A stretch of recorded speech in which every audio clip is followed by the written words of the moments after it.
Hello, hello. Today we have the pleasure of having Ben Mascarello, the CEO of Genera Incorporated. Ben and I met a few months back, actually, Ben, right? At Hmm. International Molded Fibers Association. And I felt an immediate affinity to you, Ben. So it was really nice meeting you. And I'm very excited about this conversation. So thank you for agreeing to be on the show. Thank you for having me. It's a big honor. I'm a fan of the show, so I'm really excited to be here. I'm humbled by it because you had some impressive people on. I'm not sure I'll live up to the standard, but we'll do our best. You say that, but I know this is going to be a very interesting conversation from my perspective because I'm going to learn a lot. And that's just apparent by your kind of background, and we'll delve into that. But one thing we couldn't find out much about was your growing up years and your influences, and you of course worked in numerous packaging disciplines. Would love to know, what were the growing up, and if there are particular incidences that shaped your life, it'll be great to hear those as well. Sure. Yeah. I again, this was one of those things that, as I think about your podcast, you've had these people who have these great origin stories. Their moment of realization that they needed to do what they were doing, and I don't know that I really have anything like that I can speak to. I think really where what's shaped me over time and who I am is that I've always really focused on problem solving. So solving big problems, finding solutions to things that just aren't in order. And that's something that's been kind of a characteristic of me for as long as I can remember, and why I gravitated toward engineering when I studied in university. And then from there, in manufacturing and management consulting was where I spent a lot of my career. And just kind of solving those tough intellectual nuts was something that was, something that I enjoyed. And so as my career progressed, I ended up spending a fair amount of time in the packaging industry. And this whole problem of waste and what to do with it all is something that in packaging is always present. It's always top of mind because it's, what happens with this item when it's achieved its purpose. So it's always been something that I've thought about and something that spent time on. And so, figuring out what to do about that, figuring out, how to address those issues, that's been something that I've always found intriguing.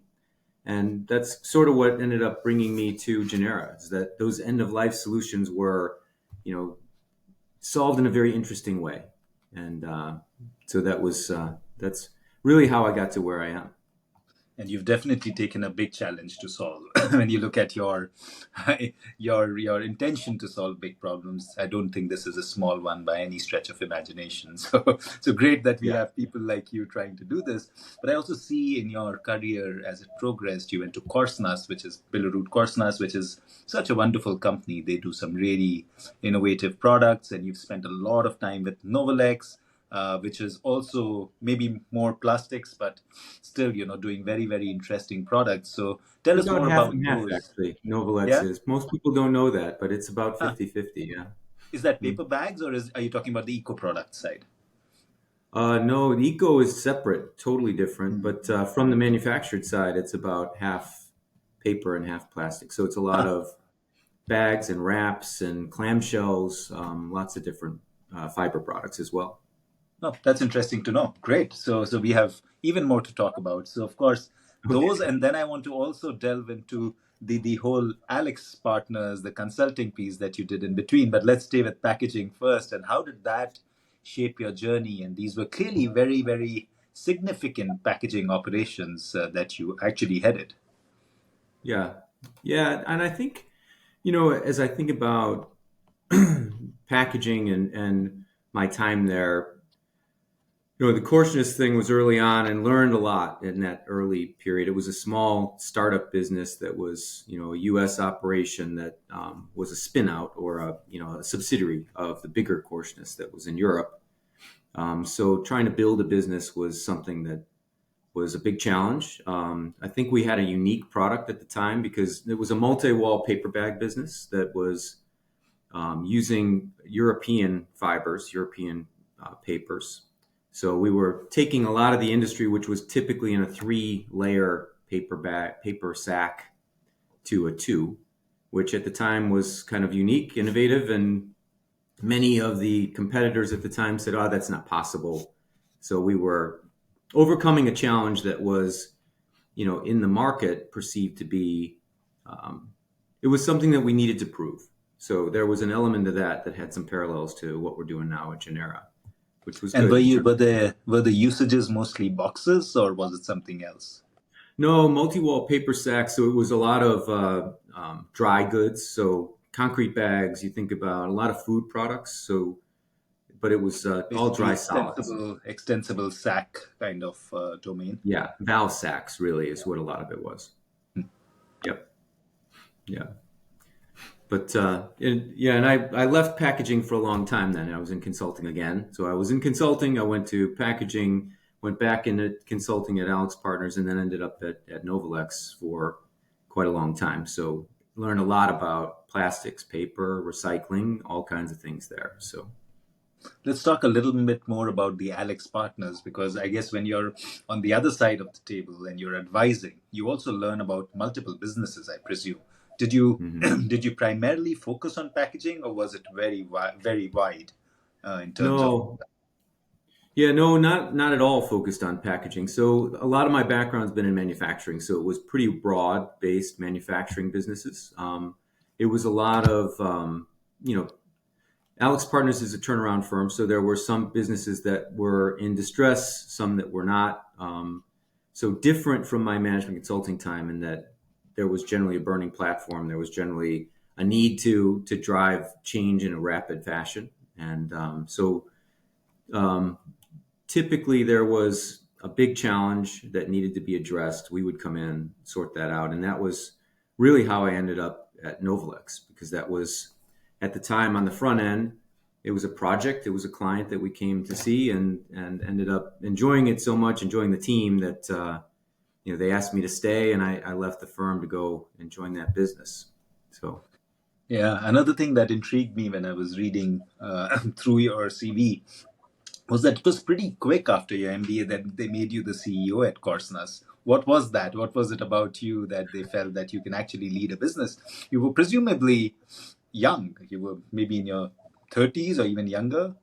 yeah, it was early 30s. I was with Arthur D. Little for about 5 years though after grad school. So I'd been doing a fair amount of management consulting. I was in Europe for a while, moved back to the States, spent some time in the Chicago office for Arthur D. Little. And it was actually one of the partners from ADL that was on the board of the Korsnäs business. And so he was the one who reached out to me and actually contacted me originally to lead the Chicago office for that consulting firm that he was running. And I said, no, I don't really want to be a consultant anymore. I would like to, run something, do something. And he basically said, well, why don't we just have a meeting? And I didn't realize it was a job interview. It ended up turning into, a meeting with him and a couple of other board members. And at the end of the meeting, they said, hey, how would you like to come here and run this thing? So it was kind of a random thing Yeah, that got me to where I was looking to go anyway. and get your hands dirty. I have a friend who worked for years in academia, and he was one of the really well known pulp and paper kind of professors. And somebody just challenged him once. He said, you keep talking about all this, but you've never run a thing. So he actually dropped everything, and he's now the CEO of one of the big companies and has been the CEO of various companies and has done very well. And I would not have imagined that, considering that he It's a was great, deeply it's enmeshed a into. great It's a really good example there because and that's I've said that many times. I mean, it was a big part of why I took that jump was as a consultant, you frame things out, you make recommendations, you put things into place, and then often you're frustrated because it doesn't get executed the way that you said. And I realized that was a little bit, it was a little bit arrogant to say, okay, well, this is how it should be. And to actually be in the chair and execute is much harder. And there are a lot of other factors that come into play in running a business. So, rather than saying, being indignant that things weren't being executed properly, to go and sit in the chair and do it was important to me. So, taking on that challenge was, it was an important part of me demonstrating that these things could be done. And you learn a lot when you get into that spot, as I know that you know. It's Yeah, you always have a I've plan, never, but you never nobody's ever execute the given plan the me. way you thought. Yeah, but nobody's ever given me a consultant's job. I at one point thought that maybe I should get into investment, but I said this is too much fun what I'm doing. So I would stay with, growing the business rather than getting into a more passive role. People still keep mentioning that, but I'm like, I enjoy this too much. But Hmm. tell me, you've worn both these hats, and you said you kind of mentioned that it's very different from what you imagine, because of course you're coming in and you're advising people what to do, and some people are following your advice and maybe succeeding a lot. But then when you come on the other side, what are the realizations that you had that you maybe did not think about as a consultant? Well, I think that it's easy when you're in a more theoretical world, when you're studying engineering or you're thinking about systems, to get caught up in how things should work, how things should flow. But in the end, there are mechanical systems, there are big systems in terms of process and structure, but they're always driven by people. And what I've found over time in my career is that you end up being driven more by the people and how they receive the messages, how they understand how things should go, how they interact with one another. That's a lot more important than the most perfect design of what that process should look like, what that system should be. The people in place, recognizing that, understanding that, working together, and having complementary skill sets, being able to help one another is a really important part of that. And I think that's the biggest part of the difference between solving that big intellectual nut as you do as a consultant and actually making it happen and making it successful. Do you use consultants at all? I do. And, I'm fairly demanding on those folks. I really think there's always an application for when you can bring in expertise, smart people to help you to solve some issue. So in fact, recently we did a project within Genera where I brought in some folks that I had used before. It was a flow issue, so we're expanding pretty rapidly right now. We put in some new machines, and we hadn't thought through all of the material flow and all the details in the way that I would have liked ideally. And so we had them come in. They spent a few weeks. They ironed out some things. They worked very closely with my team, and it was kind of a collaborative effort, but the expertise they brought was very valuable. And that, I think, is a really it's useful to have that help to bring in when you have it available. Yeah, and I think it's also an outside perspective, I guess. When you're deeply enmeshed, you end up having tunnel vision sometimes. You cannot maybe see it, and maybe somebody coming in. So I'm glad you're still giving them a job, to do, rather than saying, okay, I know this stuff, I can handle it. So it's very interesting what you mentioned before in terms of people. My father, I remember, used to say that if you set up a machine that is not very good, maybe it's a 20% level machine, and you have people which are exemplary, 80%, your machines are going to run at 60, 70%. If you reverse that and you set up a plant which is at superb, you have the best machines in the world and it's very well designed, but your people quality and the people, and by quality, I also mean what you were saying, your team management is at a low level, 20, 30%, you're probably going to work at that level. Your outputs are going to be that. So it's interesting that you mentioned that as well. No, I love that example. That's so true. It is so true. I mean, I've seen great teams work with really inferior, well, suboptimal, we'll say, equipment, or in a building that's not structured where it's easy to get things done. But the right team and applying some creativity to that has an amazing impact on things. So great teams way more important than a lot of the other things.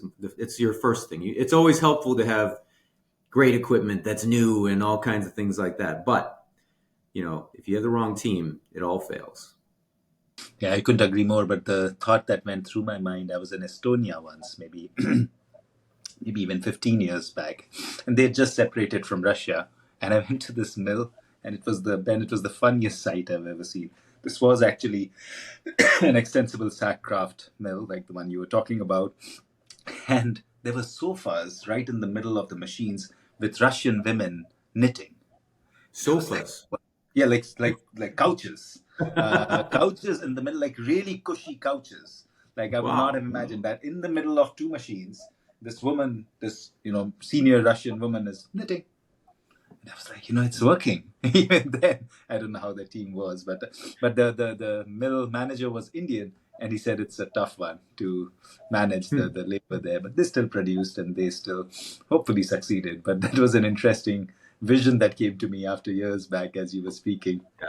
I spent a little bit of time in Estonia when I You was did? working in Okay. Europe, actually. Yeah, It's an it's a interesting country. really interesting country. It's so different geographically where it's located, and the culture And is the very education different. level, is they've really Yeah, invested in education post amazing. the Soviet Union. And that's Yeah, what makes them very, I think both those, Finland and Estonia, have done a lot of effort towards education. yeah. Well, and I think the former communist control of that stuff, there was some, it was important. Everybody got educated. So the factory we were working with at that time, there were machine operators on the floor running equipment who had engineering degrees. These guys were very bright. And, when you were trying to get something done, they understood things at another level of detail that I really hadn't seen in other manufacturing sites. It was impressive. Now, that's a different perspective than the one that I had in my mind, but Oh, you're really? right. Yeah, Yeah, there were no because I just sofas saw with this. people knitting at the place I went Yeah, to. It was, exactly. But so moving on, you joined a company called Hilux Poly, and which is probably making poly bags. But did it get taken over by Novalex, and was that the shift to Novalex? Because I see that it moved its name to Novalex. What happened there? yeah, yeah. No, Hilux was the seed that became Novalex. So Hilux was the original business. So that was where I went. It was a client at the time, and I was running the operations for a period of time as a consultant. And you know, neat little business. It was very efficient, running probably the most hated product in the world these days, the plastic bags. And overall, it was a business that um, was just in. It wasn't a broken business or anything like that from some of the other Alex Partners stuff. It was just a business that had some tough competition and needed to be changed a bit. So that was the initial kernel of what was Novalex, and that was you know that is a business that still has a lot of good things going on. But that was the base that we changed the name. We had plastic bags. We bought paper bags. We had so the Duro business came in. So we were sort of substrate neutral at that point, and then we added Bagcraft and various other businesses. So that was the original piece. And when we ended up buying Duro, it didn't make sense for the company to be called Hilux Poly anymore. So it became Novalex. Yeah, and it's grown significantly. So what would you ascribe that growth to, and what were the reasons that they were able to do so well? I'm sure there are learnings for us, the listeners, and me about that kind of path, because especially it is in the packaging domain and doing, as you said, very, very interesting range of products. Yeah. So at Novalex, we started off, it was a $450 million revenue business when I got there. We did 14 acquisitions over time, and it's close to 5 billion. I think now. It was 4.8 or so when I left. So it's become a big business largely through acquisition. We had some great investment partners. We had a few different private equity groups that owned the business over time that helped to charge that. And really, Stan Bicklage, the CEO there, is he's got an incredible talent for getting deals done. So he was able to, you know, he and the team and the partners from the private equity folks, they basically brought together a whole bunch of different businesses, and essentially um, the sequencing really worked out well for us. So you make your luck in some respects. Sometimes things just come together in the right order, and that's what happened there. Was we had good timing. We had the right opportunities come in the right sequence, and we had some good people that brought it all together. So it was quite a journey, and it was, I'm really grateful to have been there for all of that. It's one of those, Harvard Business Review case study kind of things that you would read about, and it almost seems fairy tale like in terms of the growth rate, the success that we had, the improvements that we had within each of those businesses. I'm very proud of the fact that, all of those businesses got a lot better from when we bought them to having been a part of the company. Every one of them improved dramatically from year zero to year one in terms of their safety performance, how the people were able to integrate with the company and elevate certain people into the broader company and do more across a bigger portfolio of businesses. It was a fun thing. It was a great experience for me. So, if you wear your consultant's hat back, what would you say? Like this, that's seriously dramatic growth. And what would you say were the main reasons? Of course, the CEO was driving it, but was it a lot of customer centricity, understanding the market, and then growing? Because you can grow really fast and fail, right? There's so many businesses, Yeah, probably more businesses who go through that journey yeah, than this way. So, what kept them really strong? And of course, they're today a force to reckon with. yeah.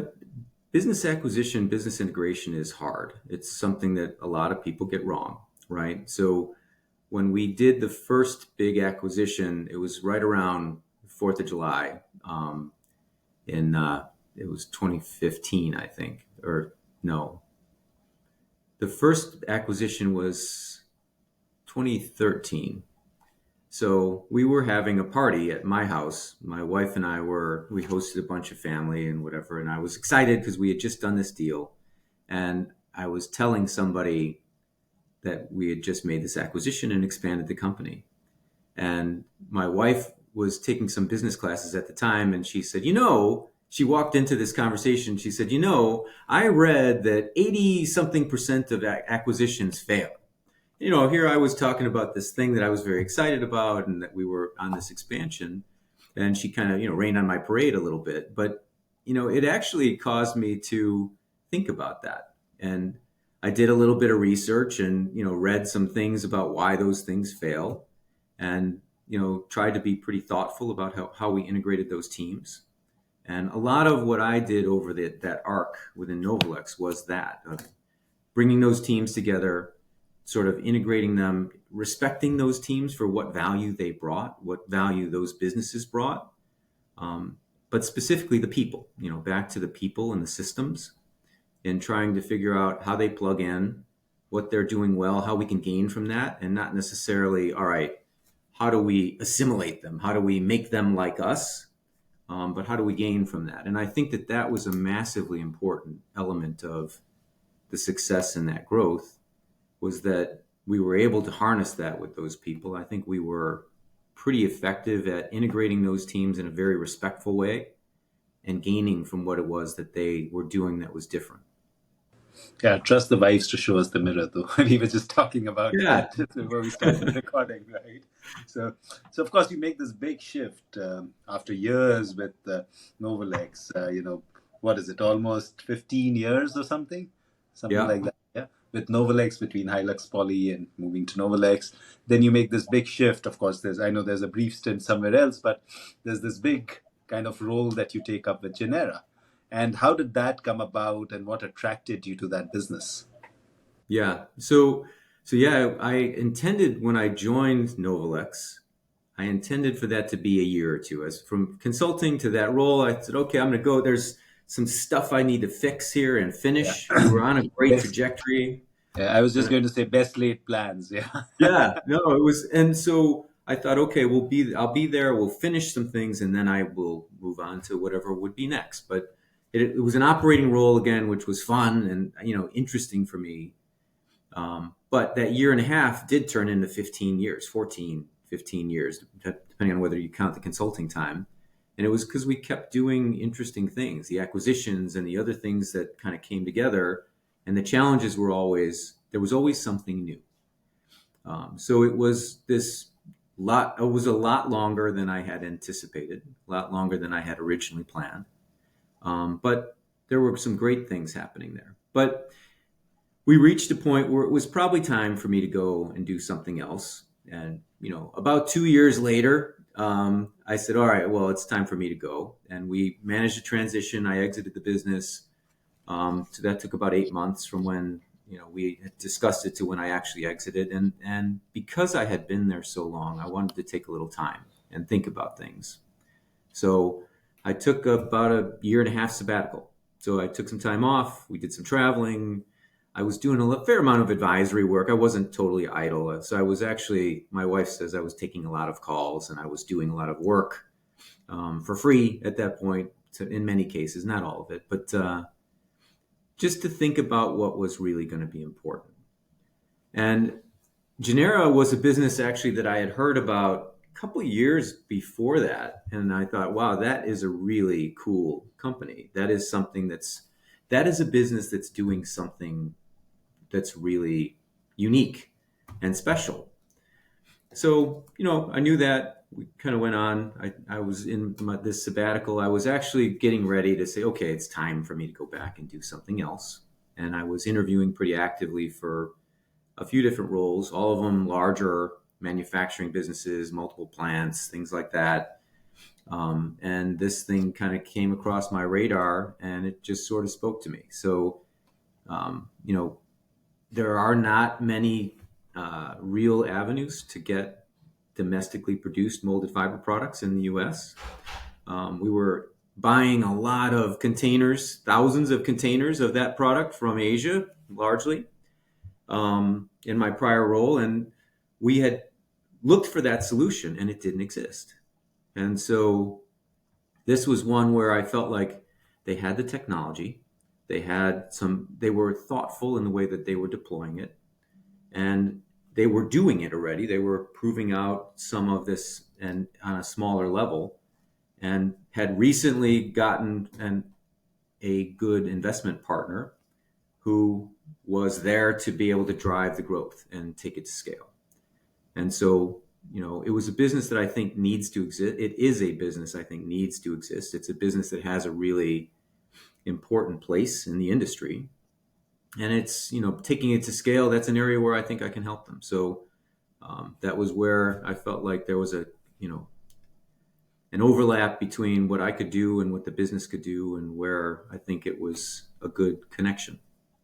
And you knew the domain of packaging. I guess that always helps. It's not just, I guess, manufacturing. You could come from a PE kind of background and say that I'm going to fix everything, but you also had deep roots in manufacturing, and I presume also with some of the customers and things like that. But let's talk a little more about Genera. So I don't know that much about it, but I read Kelly Tiller, I think, was one of the founders or was the Yep. founder. How did that come about? Because I think she was in education, and she Yeah. decided to found something so crazy drastic, in the sense of manufacturing pulp in USA. That to miscanthus and switchgrass, that's a pretty wild Yeah. idea, and she ends up executing it. One is, of course, to have a great idea. Many do, but it kind of fails at the lab or the pilot level. But it went beyond, and would love to hear the story of Kelly. Sure. Yeah. So originally, Genera it was an incubator business that was started by the University of Tennessee. Kelly was a professor there and was involved with this project, and then became the CEO of it. And eventually it spun out from the university. And initially it was started to be a biofuels business. So same crops, same basic raw material. So it's a biomaterials, biomass business. There was a partnership with DuPont to make biofuels. That didn't work out. DuPont ended up pulling out, and it left the business with other things to think about. And so through various different iterations, it went from this biomass biofuels business to becoming more of a biorefinery, pulp mill, otherwise known as. But the biorefinery and the molded fiber business was something that kind of took shape much later. And that the initial piece of that, in converting over what was that biofuels plant to the biorefinery and adding in the molded fiber assets, was something that happened much later. And so at a smaller scale, they had begun that, proven the concept out. And then basically the ARA Partners is our private equity ownership. They are a really interesting business. They are a decarbonization fund. They're in their third fund. They just raised about $3 billion in the third fund, and they're committed to this, and they've got serious wherewithal behind that. So they had come in and said, okay, we need to build this much bigger than what it is. And so they came in with a plan, and that was where this expansion came on. So Kelly had been there for a long time, and she's great. She's a very, obviously, very smart person. She was, kind of a high flyer within the University of Tennessee academic situation over there, and then left to do this because she's got incredible passion for it and really believes in the connection to agriculture and farming, the local community, and all that kind of thing. So there's a lot of core understanding of what we're trying to do from a crop perspective, from an agriculture perspective, that feeds this. But at that point, I think she realized too that to build this thing the way that it needed to be built, it wasn't something that she had done before. And so she's been incredibly generous and accepting and supportive of me coming in and taking that CEO role. She's now our chief strategy officer, and she's kind of diverted her focus a little bit more right now to what we're going to do with the lignin, which is, the other product that we make. And there are unprecedented levels of research and capital being invested in what the uses are for that product. So we've got good outlets for that now. We think that that's something that will be an incredible growth engine for the business in the longer term. And the plant has been built in a very deliberate way to make that lignin more recoverable and have it be something that we can develop in the longer term. So that was the story of where Genera got there today. But and it's also, I would say, it's impressive from Kelly's standpoint to be able to realize that there is what she's interested in and where does she bring value, and to be able to find somebody who can do the side of the business and really build it. So I would definitely, it's definitely high compliments to her to be able to get that and kind of stick to what she yeah, enjoys. no, I think that's very true. And it takes a pretty humble person and somebody who really understands more broadly, what they enjoy and not worried about ego and things like that. But like I said, I'm very grateful for her taking me in there and basically supporting this transition and supporting the shift that we've had, which has been significant in a lot of ways. So Yeah. It's a founder-led company, and switching is never easy. But let's yeah, stay with the lignin, because so many people seem to have gotten into this idea of lignin being this magic material, and there is a string of failures, right? yeah, So, are there things that you guys are seeing? Because what I remember, we dabbled with lignin maybe 20 years back. And yes, it could be extracted, it was a great material, but the market wasn't there. The price that we were getting in the market wasn't worth the effort to extract. So I presume there has been more understanding and possibilities that have opened up. yeah. There are. So there, like I've said, there is an incredible amount of research and focus going into lignin at this point. Some of that is related to the fact that there is a bigger push for biomaterials in general. And lignins have all sorts of properties that can be used for a number of applications. So the early ones are relatively simple as binding agents. So it can be used in construction products, animal feed, some simple things like that. There are an awful lot of research projects going on right now that have medical applications and bioplastics. So there are some things that are going on. A lot of Scandinavian countries in particular are doing some pretty high-end research, but we've also got some partnerships domestically in the US between a few different universities, some research institutions, Hudson Alpha and Oak Ridge National Labs right near where the plant is. So there are some connections that my team has there. And that those research projects, I think, will change the economics significantly, where I expect that lignin will be a larger driver of revenue for the business than the fiber will be in the long term. That's wonderful to hear because, yeah, I've seen so many people burn their fingers around lignin, but yeah, I'm sure your team knows what it is doing. Yeah. But let's Well, talk more about. the good news Yeah, go on ahead. that though for us is that the business economics work on the fiber. So we don't need the lignin, but we do think that it's got incredible potential. So it's not like we're placing all our bets on it. And it is something that requires some development over time. But the molded fiber business is what's going to give us the latitude to be able to go and make that lignin business happen. Yeah, that makes it easier for sure because that's the cherry on the cake. The cake is set, Yeah. you can at least deliver and create value there. So let's talk more about. So you have the molded fiber side. Let's talk more about that. What all you're doing there, and of course this lignin side developing. And if there are any more sides of Genera's business, and then I want to dive more into the raw material and how you are handling that. But let's take the product side first.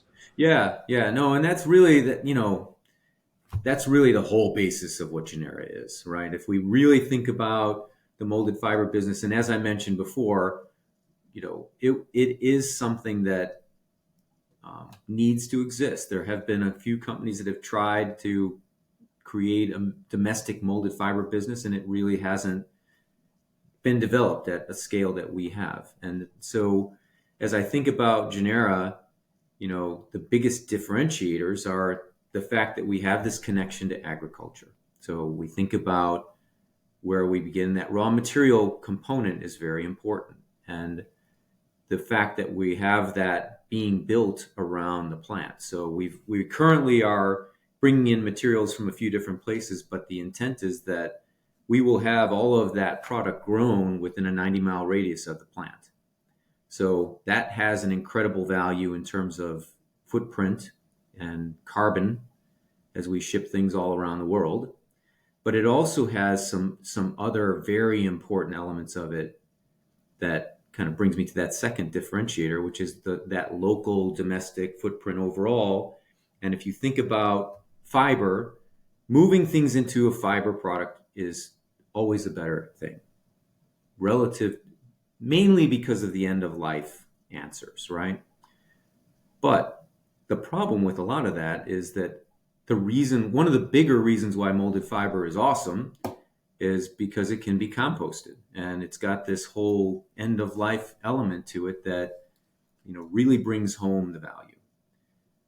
But if you think about the supply chains currently, you're generally growing that somewhere in Southeast Asia. It's being pulped, it's being shipped over typically to China, then it's being shipped across an ocean, and then so there's a whole bunch of transport that's happening along the way to that product. And so what Genera has is there's this starting point with those local farms where you grow it. You transform it into whatever molded fiber package in the plant there locally. It gets consumed somewhere domestically. It can be anywhere in the US, but if it's consumed somewhere in Tennessee, it can be sent to a composter that's local as well, and then come back to the same farm and grow another round of the same products again. So closing that loop around that circularity, having that regenerative loop there is incredibly important to the story of what Genera is and what we do.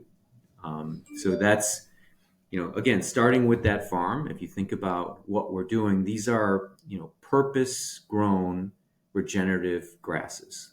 So if you think about different forms of crops, this isn't something that displaces, food crops or anything like that. These generally they are generally planted on unproductive land. So if you think about a farm that's got some pasture land on the side, or it's got, maybe it's just land that's owned, these are generally pieces of property that are not generating value for those farmers. So we bring something that allows them to have an economic value for a piece of property that otherwise might not. The crops themselves are also really useful because they have these perennial elements to them. They've got really deep roots. They don't require much in the way of fertilizer. And they also dig really deep in the ground with these very small fiber roots, and it brings back the soil. So for areas where the soil is less productive, this will bring that back in many cases. And then in many places, these same crops are being planted because they have really nice impacts from a soil erosion and soil improvement perspective too. So prevents erosion, improves the soil, makes the overall crop. It will support other crops in the longer term on that same land. Yeah, So so two things that came to my mind as you were speaking. Of course, forgetting the lady's name, but she wrote this beautiful book. I presume you've gone across it, if not through it. It's called Braiding Sweetgrass, and if you haven't, I would highly recommend it. It's beautiful. It's on Native American talents and how they used sweetgrass, and it's just brilliant. It's poetry. It's just beautiful. Kind of just the prose is so well done, and she what, actually, as an what's the name of the audiobook, it's book again? Braiding Sweetgrass. Okay. So even the audiobook, she's just got this little sing-a-song kind of style to narrate it.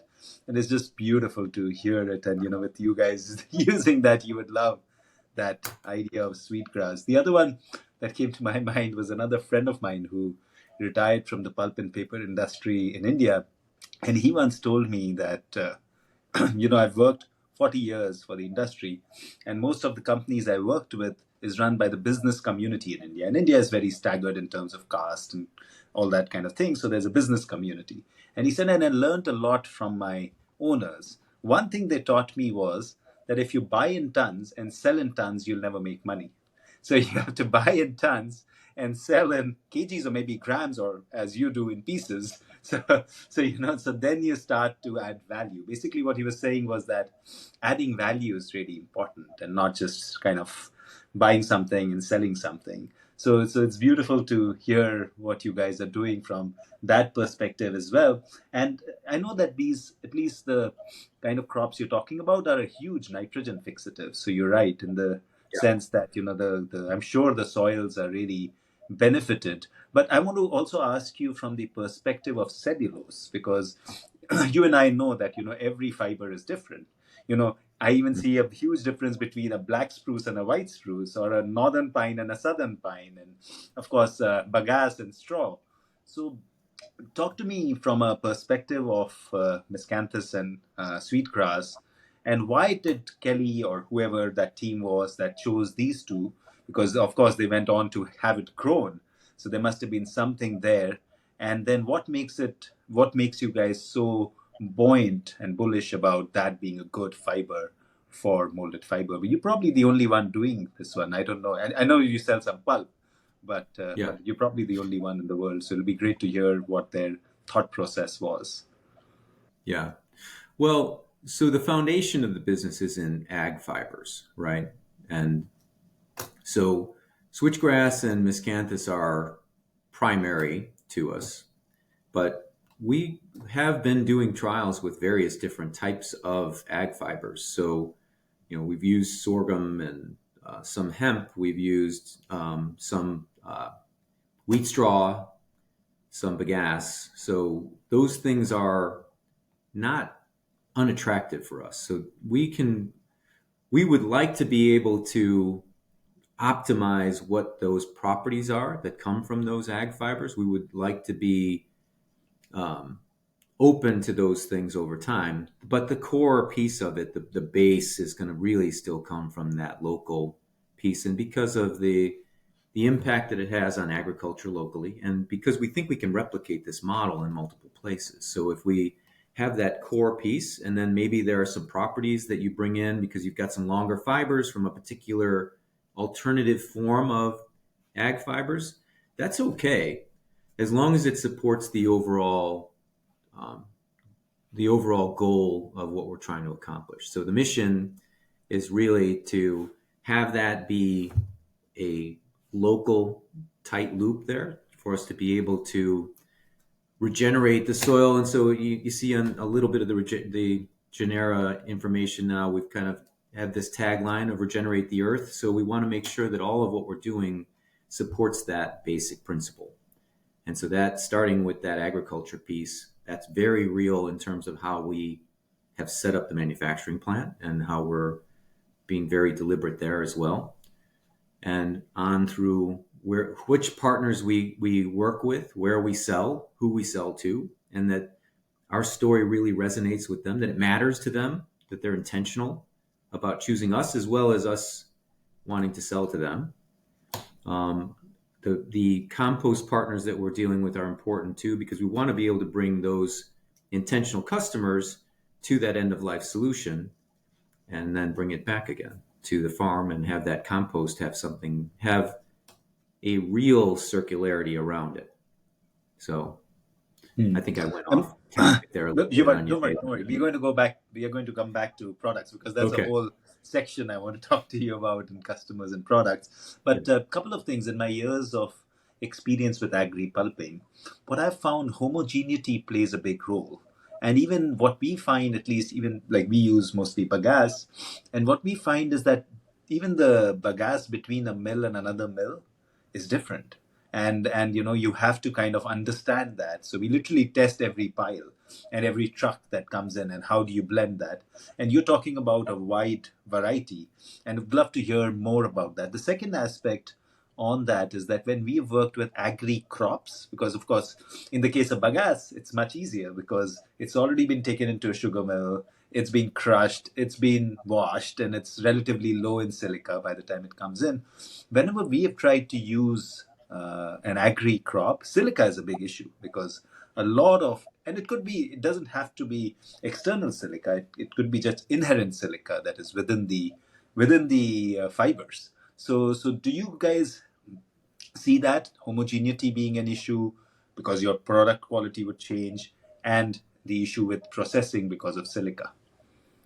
Now, I'm glad you brought this up. This is an incredibly important point, and it's a really interesting topic overall. Probably not for everybody in the world. Maybe your listeners care more about this because this is the space we're in. But that homogeneity, as a manufacturing guy throughout my whole career, the enemy of efficiency in manufacturing is variability. Variability in raw materials is hard.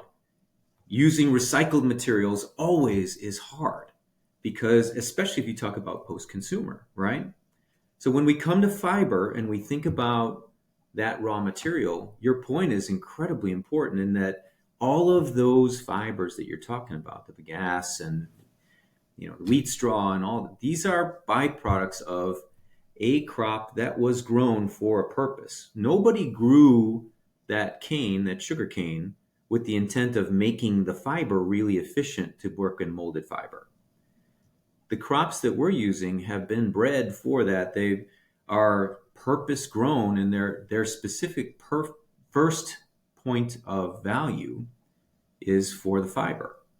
So that's the first manufacturing step, is extracting that fiber.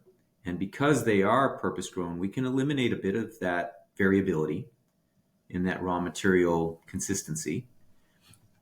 We have control of where that's coming from, and we also we've been fairly deliberate about selecting which of those crops we use, what types of soils they're grown in, and basically trying to refine that process and optimize that as the first point of what this is about, as opposed to, hey, we have this stuff here that we don't know what to do with it. Should we burn it? Should we turn it into something else? Should we do this or that? And that's really that's a really foundational element of how the business is built around these crops. And would you kind of, when we look at homogeneity, would you kind of have ratios that you've built over time that, this much of this and this much, the magic portion is kind of this, within this kind of, these two kind of ups and downs, kind of, what do you say? There is a word for it in a graph, right? Band, within this band. Sometimes Yeah. you forget simple words. Yeah, no, you're right. I mean, so that's at the end of the day, fiber is an organic material. You grow something, it's an organic material, and it's going to have some variability, no matter what. So being able to work within that band, being able to control that band, having some level of uh, some level of control, some level of nimbleness within your manufacturing operation to be able to deal with, what might happen in the raw material. That's very important. And I think that that's something, the pulp and paper industry's gotten very good at that over time. That's what they do. Um, and I think as we refine these raw materials, I think we'll get much better at that as well. And in fact, I will tell you that we've made massive strides forward in the last 6 months as we begin operating at higher and higher levels of scale, as we begin to put pressure on the biorefinery to push output to what its max capacity is. That's been really important for us in discovering some things on the ops piece, on how we manage the various different pieces of equipment, but also in the raw materials. So what we mix, how we optimize those raw materials, how they come together, that's been something even in the last run that we had. We made some big changes to that, and we discovered some things that we said, oh, wow, we can improve some performance characteristics by doing X or Y. So I expect that learning curve will obviously sort of, level out, but right now we're very steep on the early part of that and learning a lot. So Well, that's been fun, really. That's what you do this kind of thing for. yeah, and just to kind of douse your excitement a little bit, our company has been in the bagasse focus business for 40 years. I've Yeah. personally been dealing with it for 24, and we know that we've only scratched the surface. Mm. 5% is all I would claim that we know, because there's so much, just the one piece of how you store that could change things. Just the one piece of how you dip it or remove the fine particles in case of bagasse. Just the piece of how do you cook or wash even. And Yeah. refining is its own discipline. You can get into, its own, you can do a doctorate on just defining Mhm. bars, not even refining. So just so that like we'll have fun all through our lives. That's what I mean. Yeah. No, that's great. That's really interesting to hear. And I, you should talk to my head of ops. He's a lifelong fiber converter manufacturer. He's a really smart guy, and he's having a lot of fun with this. He's already so excited about what we would do differently in plant two, and that's a conversation we have all the time. We've got to get this plant, full and running at capacity and all that, but there is a ton of learning, and there are changes along the way, and we've been modifying a lot of processes and equipment along through the cycle. And yeah, and I don't expect that's going to change. That'll Yeah, keep it's coming. just what I remembered. One of my mentors who taught me early on about pulping in particular. It's an old German Lithuanian guy. He was 85 then. And he said, "This is all common sense. All you need to do is think of yourself as the fiber. And then everything else becomes clear. You'll know what you feel like when you're taken through a slot, what it feels like when you are brushed or cut in a certain way. If you can just imagine, like it's like Bruce Lee, be the fiber. Bruce Lee's thing of be water, my friend. So Be the in our fiber. case, it's be fiber, my friend. So I think it was very wise. I felt, and that has helped me and helped me in good stead, because we have so many wonderful technologists, and if we can, as people who are trying to strategize and build the business, if we can go down to what Elon Musk would call first principles, then things become simpler from there. So that's been a great learning curve. And I'm also excited about what you were talking about in terms of composting. That was brilliant in terms of, because one of the things I always find challenging, Ben, is that we can talk all about composting, but if the farmer is not using the compost, it's a moot point again. It doesn't have a market. But you guys seem to be cracking that. So if you were to monitor the amount of production and if you have a percentage that this much you're being able to compost now, and this is your vision that you should be able to compost and put it back into that farm, what would those figures be like if you can share? Uh, I'm not sure that I've reached a place where I have that calculation ready to go for you, but I think that's the goal, right? So the goal is to maximize that. But there are a couple things we're doing right now that are, I think, very important for our future. In terms of composting, we've got various different partnerships. We don't compost ourselves, but they have to be outside partners. But we're working to develop that process more efficiently. So on the front end, we are actually working with University of Tennessee has a composting facility, and again, we have these deep connections with the university, and they're not far away. So we are currently sending some of our finished goods, some of our intermediate materials, and putting those into compost to figure out what is the nutrient value of that product. What does it do to the compost relative to those different pieces? Because just like the thermoforming operation, the composting is a manufacturing process, really. At the end of the day, you have inputs and you have outputs, and so managing those inputs is important. And understanding what our components do to those how it changes the inputs and why it would be important to those inputs is really a big thing for us to be able to define. Because we want to be able to go to our customers and say, this is why it's a good thing, and have those composters excited about taking back that food waste and that molded fiber container that it's in, and all of the associated parts of our supply chain, having that path be clearly defined and have it be attractive in terms of economics also, but in terms of what it does to that finished product. So Well, I that's think, one thing yeah. we're doing is, sorry, go ahead. No, no, go ahead. Sorry, I interrupted. That's all right. So that's the one thing is we're trying to evaluate the what our materials do in the composting. The other part of it is that we are doing some trials right now within our own farms, within our farming partners, where we're bringing compost. So it's a control study where we have compost on certain parts of the farm and other inputs on the others. We don't require any irrigation, so the fertilizer is the only thing.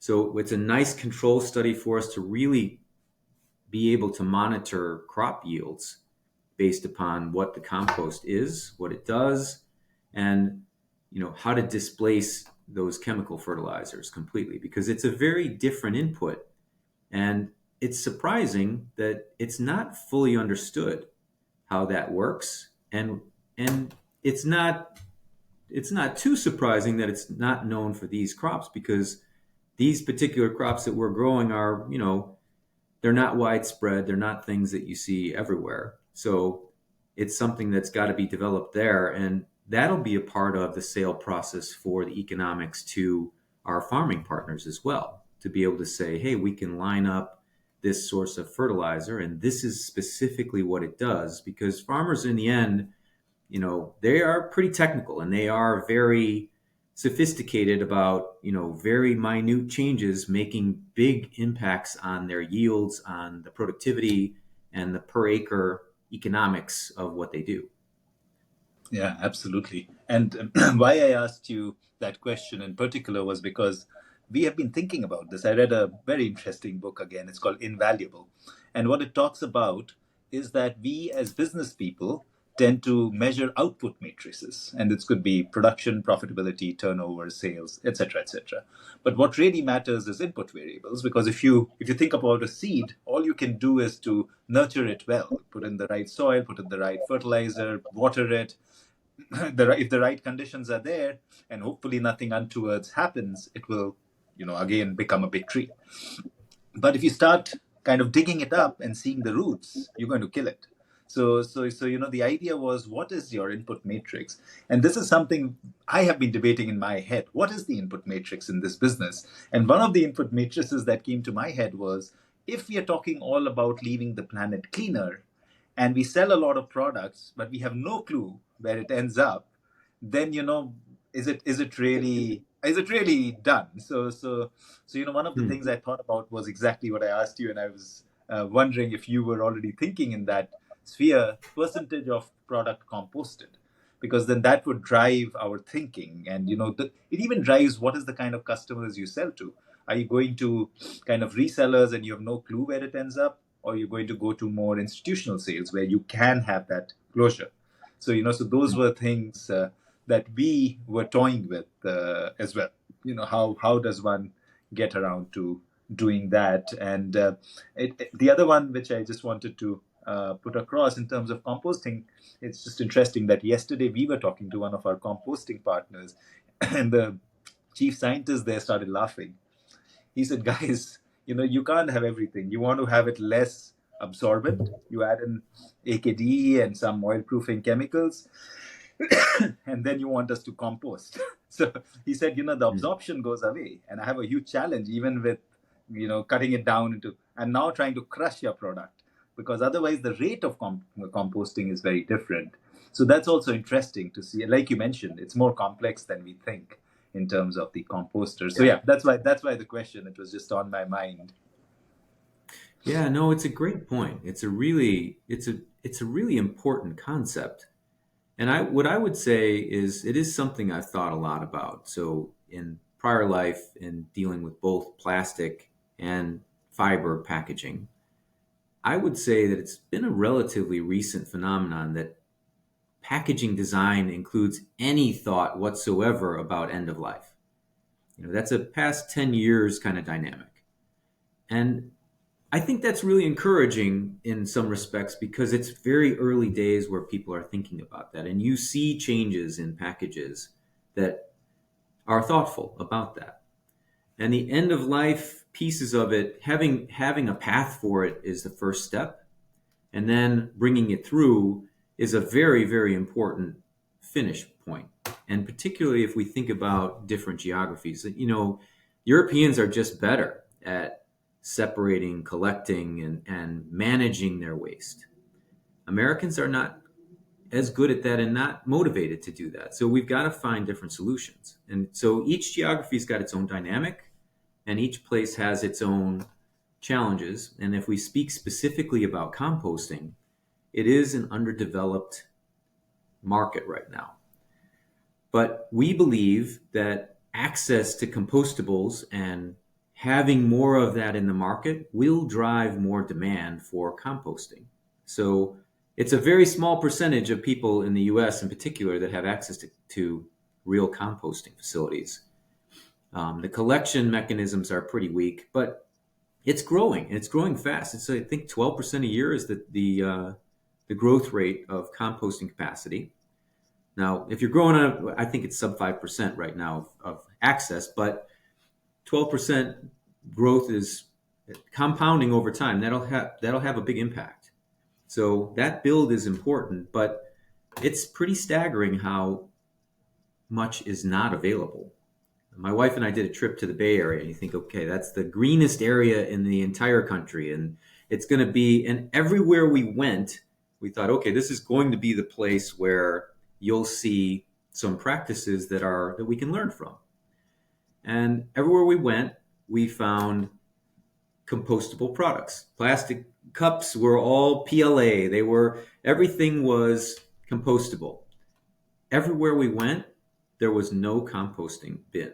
So there was nowhere to put it. And I'm not sure if I was the only one that this bothered in these places, but everywhere I went, I was asking, like, well, where's the composting bin? And there are commercial compost sites available in the Bay Area, but the collection points are not happening. And that Yeah, is the thing we've got to push and solve. and you're so right. Coming from a similar industry, we keep getting challenged on this. Where are the industrial composting sites? Then you can't have mixed waste. They'll take garden waste. They won't even take food waste, etc. And the rate of kind of composting is different. Uh, but in the end, we all have to start somewhere, and work forwards from there. And the other challenge I have, because of course we get into a lot of recycling discussions, and I find that lots of people are veering towards that, including a lot of governments, including Europe, which is really surprising, because I find that to be a kind of a it's a basic issue. Ultimately, one, you're coming from a non-renewable resource. The second, ultimately, it has to get out at some point. You can only downcycle so much. In Yeah. the end, a water bottle is going to become fiber, go into your polyester shirt, and then, be thrown away. It cannot be downcycled anymore. Or it'll become a cheap poly bag, which again cannot be. So it could have maybe 5 or 6 turns, but after that, what happens? It has to get out and it will not compose. So I don't know if you have thoughts around that change in the whole policy framework and thought process that is happening, and how would you influence it?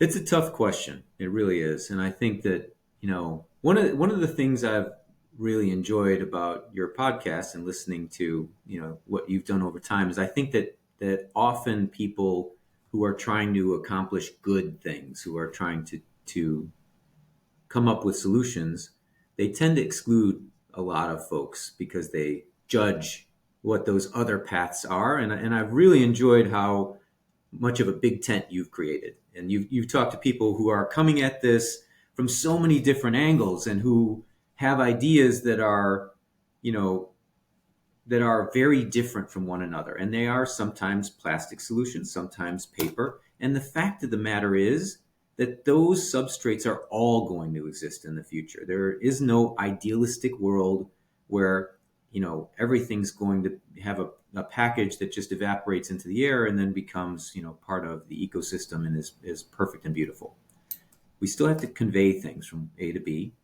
Every one of those packages has been designed with a purpose. A lot of the time, those packages are preserving a ton of value. If you think about food safety or, food being able to be preserved in the complicated supply chains that food delivery in a global scale require, the packaging is incredible to be able to get that done.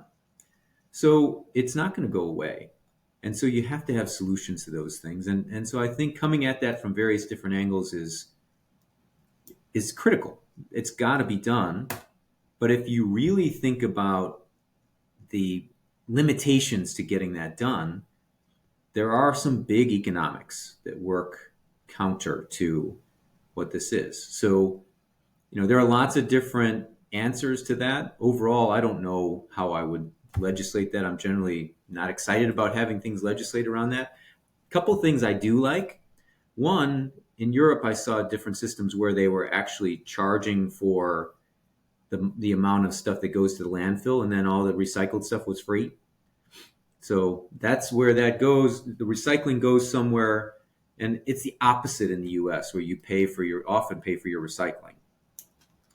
And I think that's one thing that's very positive. I think another needs to be some sort of economic driver to encourage more composting, recycling, whether that's investment in infrastructure or if it's just in creating some mechanisms where we require responsibility for people to connect to that and be deliberate about end of life.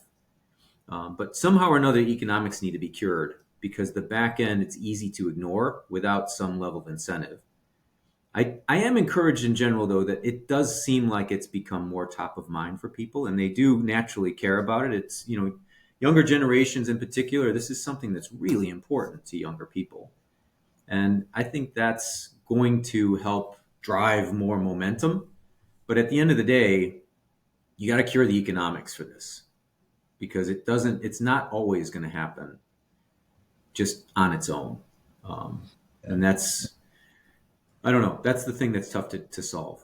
And I No, don't but I have couldn't great agree answers. more. You get the economics right, the market takes care of things. And till Yeah. then, legislation can only do that much. It will force, and people are used to their convenience. So, like you Yeah. said, they're not just going to shift, not have potato chips. I wish they did, but they will, right? And they will take away Yeah. food.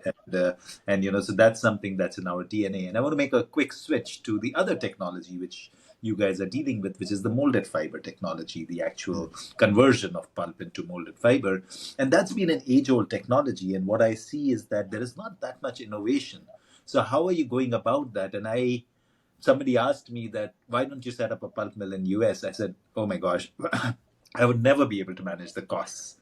Costs, I'm going to be truthful. And I also said people have this whole attitude in US, and I come from outside, so whoever listens and takes offense, please pardon me. This whole idea of work-life balance, which means I want to work less. So that's the basic fundamental of that idea. But that means that running a 24-hour plant without, you have to run 365 days a year for to it to be economical.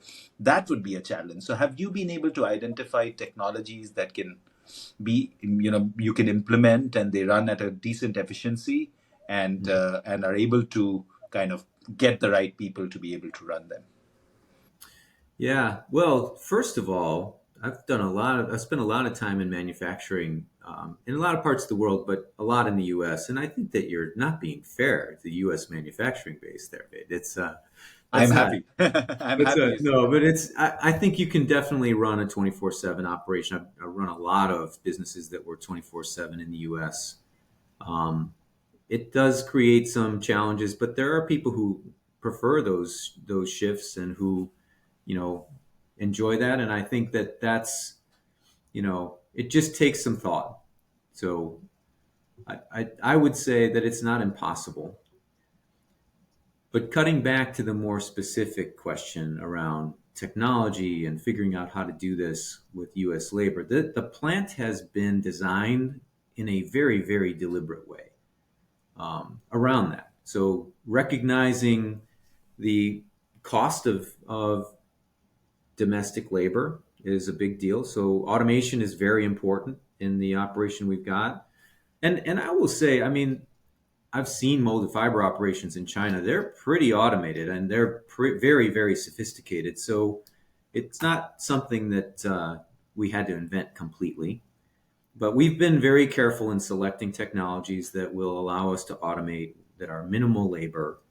But as importantly, we've also selected technologies that are environmentally friendly. So in terms of the chemistry in the biorefiner, the pulping process, we've tried to be very thoughtful there. There is no bleach. So one of the elements of molded fiber is people want white. We don't provide that. We have a natural color, and that's part of the design of the business. And I do think that people are going to shift in that direction and recognize that. We saw that in paper bags when I was in that business, the shift from lots of prints and white paper to brown and simple and more environmentally friendly. So I think that's coming, but it's a challenge for us right now because the demand shifts toward white. But we've also been thoughtful about the other things. So we don't have PFAS additives, obviously. We don't have some of those other potentially worrying chemicals in the process, but we've also tried to make sure that what we're putting in those byproducts to make sure we can extract that lignin later is going to be easier. And then within the business as well, thermoforming, as you know, it uses a lot of power. So we've done a lot of work to try to identify projects where we can reduce the amount of power usage, reduce the amount of water and our ability to recycle water, power, things like that. So as we design the plant, it's been very thoughtful with those things in mind, and I think it's been done really well. Nonetheless, we've learned a lot. And again, when we build another plant, it will be different, and there will be a lot of things we've learned, and we'll be able to do better. But I know that you know about this stuff. Congratulations to you, by the way, on the. I saw the announcement about the plant in Guatemala too, and you mentioned that earlier. That's great. And I saw the announcement in the Capitol, and I said, how are they doing that? So whatever we're doing, I think you guys are doing some clever things too. So I don't want to imply that we've got everything figured out, because I think that there are a lot of people trying to solve these things in an economic way, and to make sure that the return on the capital is good and makes it justifiable to build more of them, because that's the goal, is to expand this out. We need to have this big operation that's got some scale and mass, but there should be many of them in the end. Yeah, if you ask my wife, she'll call me a delusional optimist, and that's probably how we are doing it. Or if we are, so I tend to kind of, and that's not a best quality to have to execute a project. You don't want to be an optimist to execute a project. You can conceive it, but then you have to hand it over to a more pragmatic person. And hopefully, we have enough pragmatic people to keep me, leashed and not try to manage a project, because that's I've done enough blunders. Ben, we can have a coffee sometime, and I'll tell you more about the blunders and the amount of money I've lost. But yeah, we're definitely excited. Thank you for that compliment, and we are excited about that possibility of building a plant. And I would love to keep exchanging ideas and words as we go along. Like you said, there's enough of a market out there, and there's so much complementary work that we can do. And I'm excited about your announcement, which is a huge thing for the industry, a $350 million expansion. Would love to hear more about it. And it's great to hear that you're thinking about doing it differently this time and learning from all the years of work as well. So yeah, let's discuss that, and would love to hear what that expansion holds for you. Yeah. Well, so we already had the biorefinery, right? So we are expanding the site. We're adding in a bunch of thermoformers to the base that we already had. But this is really to scale out. And as you know, it's hard to do any sort of pulping process at small scale. So having a site that's got that critical mass is important. And this is a big step for us to fill that out. So yeah, that was a big announcement for us. It was sort of it was a realization of a lot of work, of a lot of people, and a lot of careful planning. But the fact of the matter is that we've been on this path for a long time, and there's been a lot of work done to kind of prove it out and to build it. So the next pieces of it are challenging, but they're less challenging in terms of a technical perspective than more about execution. So it's about building it out, again, attracting those intentional customers that time with the business, that we have production, sales, and the feedstock, growth, all that kind of comes together in tandem, in concert, so that all of those things arrive at the same time. And this, do you see funding as a big challenge, or do you think that can be managed? Well, we've already secured the funding, so that's actually not something we need to worry about. I mentioned earlier that the company is owned by Ara Partners. Yeah, So the RF Ara, fund. yeah, so Ara, the decarbonization fund, this is a very important investment for them. And it's something that I think, for you, uh, talking to more, you could do a whole series of podcasts on Ara Portcos. They've got a food waste business. There's a battery technology business. They've got a company that does, that's, they've got, they've got a company that's doing recycling. There's us on the fiber side. They're also, to the big tent comment about what good garbage covers. The Ara portfolio is equally diverse. And I think there's some really interesting conversations for you around that. I would love for an introduction and talk to them, because one of the Yeah. things Alex, our producer, and I talk about is that we haven't really got any funders yet on the talk, because that's the perspective. We've tried to do it from many different perspectives, as you kind of noticed. Thank you for that as well. And but that piece is still missing. We haven't found anybody so focused on generally a clean tech kind of focus, and it would be lovely. So yeah, I will take that Yeah. offer, and we can There, talk there aren't offline many of about them that. out there, honestly. So it's not surprising. But the Yara guys, I can definitely introduce you to Troy and Charles, the founders there. Really smart guys, very smart guys, and you would have a lot of fun talking to them. And there's a Super. small firm in Italy as well that I've worked with who does this stuff and I'm connected to them. I'm on a board of one of their businesses. It's a company called Ambianta, is the PE firm there. But Super. they Would might love be to. Would interesting love to guys talk. for you to talk to as well. No, absolutely. Thank you so much for that. So now let's come full circle. We had started talking about the product side, and we switched. So talk to me more about your customer base, and who do you see as the most accepting? How are you placed when you compete? Of course, you have this USP of made in USA, but ultimately the customer, you and I have been long enough in business to know at the end of the day, it will come down to cost as well, not just just, it won't be only cost, but it'll be cost as well. So how are you able to overcome that barrier? And in terms of quality, would you consider your products to be superior than what is coming in from outside, or equal to? So three questions actually piled up, which is what are the kind of customers, how's the receptivity in terms of cost and quality as well? Great. Okay, so first of all, um, customer is really important in terms of who we are partnered with. So primarily right now we're making food packaging, food service products. We've got a few projects right now that are more focused on maybe retail or more healthcare type packaging. Those are those are important to us as well, but more important than the sector is that dynamic of intentionality. So the story that we have, this carbon footprint, broader carbon footprint impact, not just on the regenerative elements of the plants themselves, but on the entire supply chain and that circularity that we can offer with the growth, the production, the usage, composting, and growth again. If we're able to um, get that to resonate with certain customers, those are the customers that we want to talk to, because we want to be able to connect with people who find this important.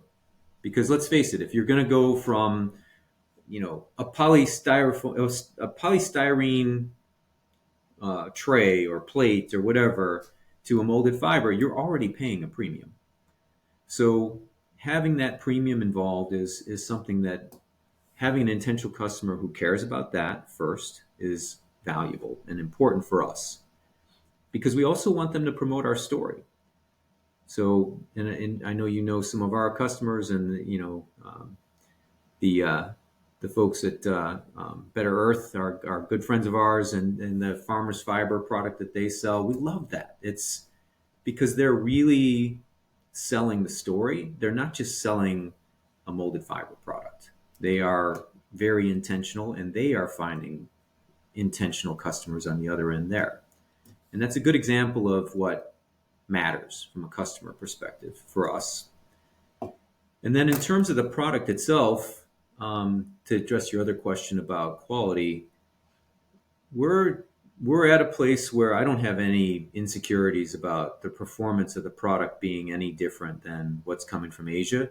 I don't want to be overly arrogant about that, because there's nothing good that comes from being overconfident. And if you look at the China base of manufacturing around this in particular, this is their market. They've been making these products for a long time, many years. Some of the folks in this business have been in for 20 plus years, and they've refined their technology, as you were describing, as you're getting better and better over time. These are smart business people who are continuing to get better. So I'm not going to tell you that we're better than they are, but we can compete on a quality perspective, and we've solved the problems that we need to solve to be able to offer a product that works. Economically, that supply chain component, there are some really great things to talk about from a carbon footprint perspective and shipping things all over, but there are also costs to shipping things all over the place.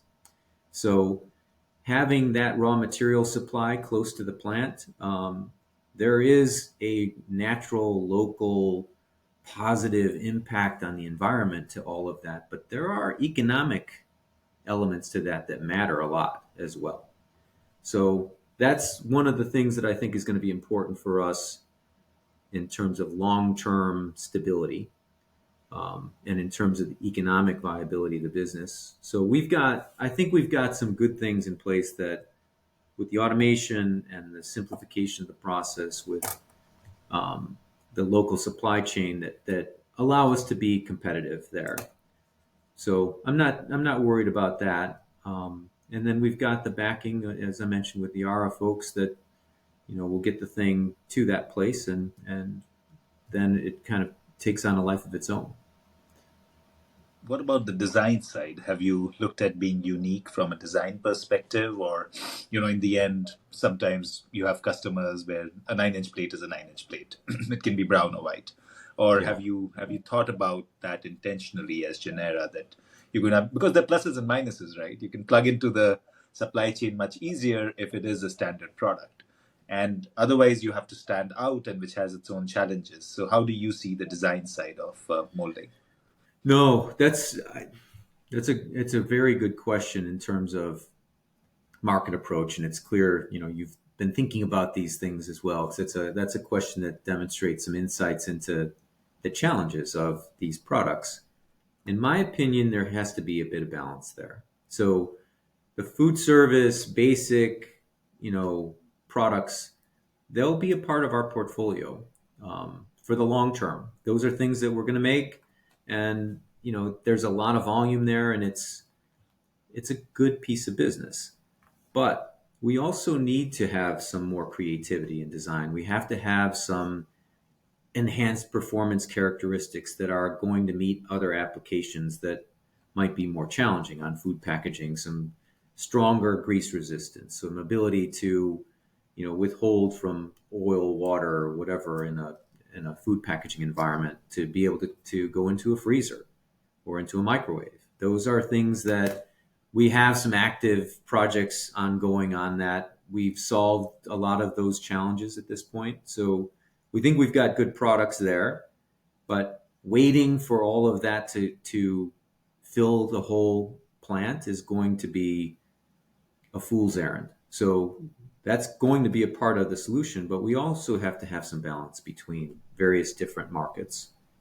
And again, if we're going to focus on those intentional customers, we're relatively small from a broader market perspective right now, but we still want to make sure that we're building it with that base. And if those customers approach us from a different angle, from a different sector, we want to be able to meet them and solve the problems that they're trying to solve for, have packaging that works in the application that they need it to work in.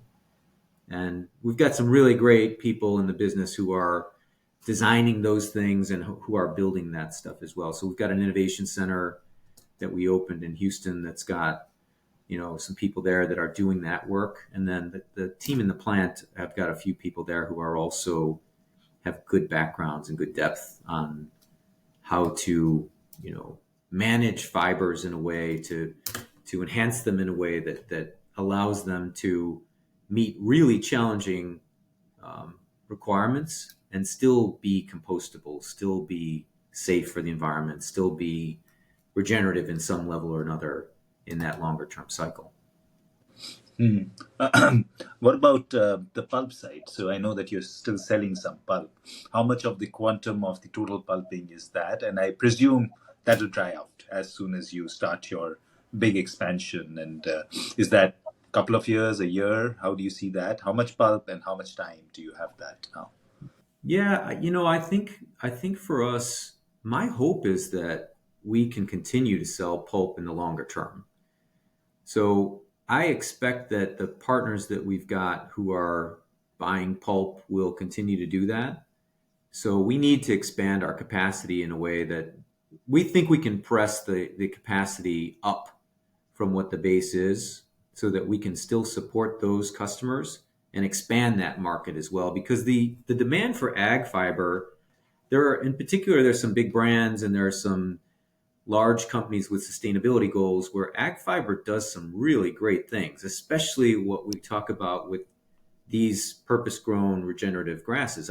They have some interesting elements that I think can be really valuable to the sustainability story to those companies, and we want to be available for that. So we want to be able to continue to support that, and that's a big part of what we intend to build here. And that's what I'm expecting and hoping that sooner rather than later that we get to, is that's why we'll have to build a second plant, a third plant, and so on, because we won't have enough capacity. There'll be this growing demand, and we'll be able to seed those subsequent operations with volume that's needed for those customers as they grow. Oh, that's brilliant. So you'll keep working on both. It's not like you will do away with the pulp and move entirely into molded fiber. Whatever the balance may be right now may kind of continue forward, or there may be periods where the molded fiber increases and then the pulp increases. Something I think it's a great business model to have, and I couldn't agree more with you in terms of ag fiber. The demand will stay. And there will be people, because so many people I find set up molded fiber units with no clue about where the fiber is going to come from. Yeah. And that's a huge challenge, at least I'm seeing in various parts of the world. Their dependence on external pulp, and then woods don't work so well, and the story is not right. So it's a huge challenge. So um, if you were to look 5 years into the future, what is your ideal situation? What is your optimistic situation? Maybe you're not as delusional as me, but yeah, what would you like Genera to be like? And you can choose tonnage or turnover, whatever you want in terms of what you're comfortable with. That this is where you would like to be in 5 years. I would say ideally in 5 years, um, that there will be an urgent need for us to be building plant 2, plant 3, plant 4, because the demand will have grown to that kind of a scale where the momentum is taking on a life of its own. I know that there are other competitors out there doing similar things too. So I think we have a little bit of an advantage, a head start on certain aspects of that. But I think that it's going to be a big market, and there still is a ton of untapped demand, there are many, many untapped applications for these products. So if I think about the three products that we sell, and I think about the molded fiber, the pulp, and then the lignin products, the co-product that we have at the moment, that all of those will grow, and that will kind of frame how we build the plant 2, plant 3. I noticed that you have a multifaceted product portfolio that you're building in the Guatemala plant. I think that's smart, and I think that's I liken it a little bit to the Native Americans and their use of the buffaloes, and they would hunt that, and every part of that buffalo was important and useful in some way. And these crops that we have, these purpose-grown regenerative grasses, they have value in so many different elements of what that plant produces, and separating that stuff is tricky. So economically, we have to figure out what the right sequencing is there. But I think that we have a good path on that. We've got a lot of smart people trying to figure that out, both internally and external research partners. So I would expect that, the 5-year model would involve Genera having, 3 plants, at least those 2 and 3 are under construction. And the current plant, what I like to call rich man problems, that we have too many customers and too much demand, and we're trying to figure out how to keep everybody happy. And then we are expanding the market from there. So that would be my vision and the goal. And maybe I am wildly optimistic about that. But I think we are. One of the cool things about Genera as well is that it is a business that's been much less hype and a lot more doing. So a lot of people who are very heads down. And part of the reason that I'm excited to be on this podcast is because the Genera story really hasn't been told a lot. And there are other more high profile companies out there who've done a lot of stuff and had a lot more sizzle to them. And I think what we're doing is pretty incredible and really special. It's got good grounding in thoughtful economics. And I think that story has not been told enough yet. Yeah, I couldn't agree more, actually. You're right. You don't tend to create too much market hype, which in a way, sometimes I think it's a good thing as well, keeping your heads down and Yeah. working on it and let the You have to product back do it the up, talking right? kind of You thing. have to be able to back it up. That's true as well. So in terms of our expansion, just to kind of, it's just 2 products. It's not a multiple basket, and within that, of course, that becomes a multiple basket. But it's molded fiber and flexible packaging. Those are the 2 we focus on. One on food packaging and one on food service. And you're also right what you said before. It's a very light product, so shipping it across the world is like 6 tons a container or something like that, Yeah. which is a lot of air being shipped. So you do have advantages on both sides, raw material availability and shipping out. And that's, I think, a brilliant business model. And you're right, those are the big costs in the end, the raw material and the shipping. So I'm glad that you're tackling that. And that takes me well to my final question, which is, what is good garbage to you? Okay. So thought about this question a bit. And we talked a fair amount about various types of packaging and recycling and whatever. But what I would say is that good garbage gets recycled, great garbage is regenerated. And if you think about that circularity around the composting piece and all that, we've got to finish that out and close that regenerative loop. And that, for me, I think is one of the things that's special about the products that we're making and what we're trying to focus on at this point. That's brilliant. We may have to go through a name change now to Great Garbage instead of Good Garbage. So thank you, Ben. This No, has that's been a this has been a scintillating conversation, Ben. I think there are so many similarities in what we are doing, and there was so much for me to learn and what you're doing. So thank you so much. I know you were very, very humble, and you said that there are other guests who would be better, but that's not true. You are really doing something which is no. remarkable. Thank you so much for taking the time and talking to us. Well, I'm not sure this will be your most listened to podcast because of the rougher raw material of me, but no, it's been really fun. I have enjoyed it, and yeah, we are on similar journeys. So I'd love to stay in touch and collaborate where we can and help you as well, because I think we're all on the same path and we're trying to accomplish the same things. So I don't think it's a bad thing to help one another along the way. Absolutely. I think there's more to be done through collaboration. And there's, again, like you said, there is such a big market out there. But you may be surprised about the listenership. We'll keep you in the loop. And I think this has been a brilliant conversation.